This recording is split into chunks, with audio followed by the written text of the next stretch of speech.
ভালো, প্রশংসা করব। সব কাউন্সিলররা যদি এত উদ্যোগী হয় তাহলে আনন্দের।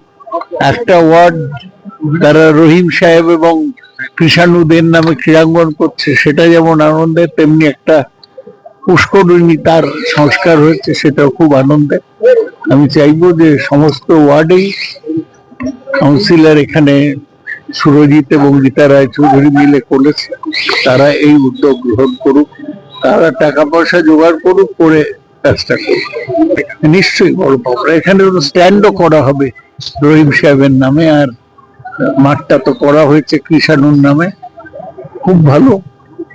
দমদম তো খুবই ঘনবসতিপূর্ণ এলাকা, এক সময় সবই খোলা ছিল, উদ্বাস্তু কলোনি ছিল, এখন সব বাড়ি হয়ে গেছে, মাল্টি স্টোরিড বাড়ি হচ্ছে। তার মধ্যে খুঁজে যে খোলা জায়গাটা আছে সেটাকে সদ্ব্যবহার করতে হবে।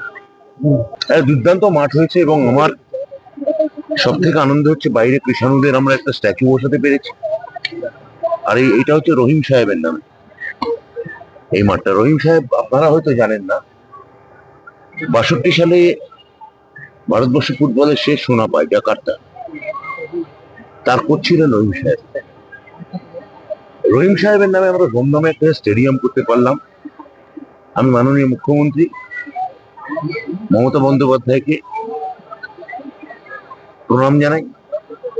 তিনি আমাদের অবকাশ দিয়েছেন, এবং আমার দুই পৌর প্রতিনিধি সুরজিৎ রায়চৌধুরী এবং রীতা রায়চৌধুরী, তারা এইটা খুব উদ্যোগ নিয়ে এইখানে একটা মাঠ এবং পেছনে একটা পুকুর, তার নাম আমরা দিয়েছি পূর্ণি পুকুর, সেটা একদম নতুন করে ঢেলে সাজিয়ে সংস্কার করা হয়েছে।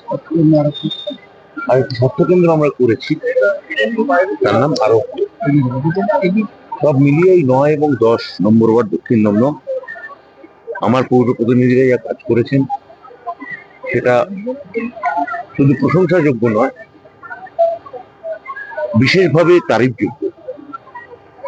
আমি তাদের ধন্যবাদ জানাই, এবং আগামী দিনেও মমতা বন্দ্যোপাধ্যায়ের অনুপ্রেরণায়, তাঁর সুযোগ্য নেতৃত্বে এবং অভিষেক বন্দ্যোপাধ্যায় সেনাপতিত্বে আমরা যারা তৃণমূল কংগ্রেসের প্রতিনিধি এখানে আছি, আমি বিধায়ক, আমার দুপাশে এই পৌর প্রতিনিধি আছেন, এদের নিয়ে আমরা এলাকায় একটা পরিষেবার যে ঢল এখানে নেমেছে, সেটা আমার মুখ্যমন্ত্রীর জন্য, আমার নেত্রীর জন্য সম্ভবপর হয়েছে।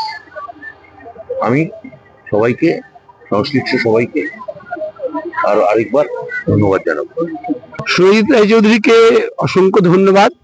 এই দুটো জিনিসই এখন সংখ্যা কমছে, খেলার মাঠ এবং পুকুর। সেটাই এই মাঠটাকে ও এত সুন্দর করে অ্যাস্ট্রোটার্ফ দিয়ে তৈরি করেছে। ক্রীড়াপ্রেমী মানুষের কাছে এবং পার্শ্ববর্তী মানুষদের কাছে খোলা একটা জায়গা উপহার দিল, এবং পুকুর, সেই পুকুরটাকে নতুন করে সংস্কার করে মানুষের ব্যবহারের যোগ্য করে তুলেছে। দুটো কাজই সত্যি মানে ধন্যবাদ দেওয়ার মতো। উদ্যোগী কাউন্সিলর সবসময় ওয়ার্ডের মানুষের জন্য কাজ করে, আমাদের বন্ধু বান্ধব। ওকে দেখেও শিখলাম, ওর থেকে শেখারও আছে। তাই ওর এই উন্নয়নের কাজকে ধন্যবাদ জানাই। আর আমাদের অভিভাবক, রাজনৈতিক অভিভাবক সৌগতরা, সাংসদ, আপনাকে একটু ভালোবাসে, টাকা একটু বেশি দেয়, আমাদের একটু কম দেয়, এটা একটু আমাদের আক্ষেপ আর কি। খেলাধুলো তো এখন সব মোবাইলে হয়ে গেছে। আমাদের কলকাতার ফুটবল, যেমন আমরা আগে জানতাম এক কথা, সন্তোষ ট্রফি মানে বাংলার বিজয়ী হবে। আমরা বাংলার ফুটবলের মান এত খারাপ হয়ে গেছে, বাঙালি ছেলে খেলাধুলায় উঠে আসছে না। সব যাও ক্লাবগুলো খেলাধুলা হচ্ছে, সেটা স্পন্সরের দৌলতে, এবং সব বিদেশি প্লেয়ার বেশিরভাগ। আমিও পারবো না এই জুয়াল মানে সব প্লেয়ারের নাম বলতে। পাড়ায় পাড়ায় যদি এরকম ছোট বাচ্চাদের ফুটবল খেলাবার উদ্যোগ বা ব্যবস্থা নেওয়া হয়, তাহলে যদি এখান থেকে আগামী দিনের কৃষাণ উদয় ওঠে।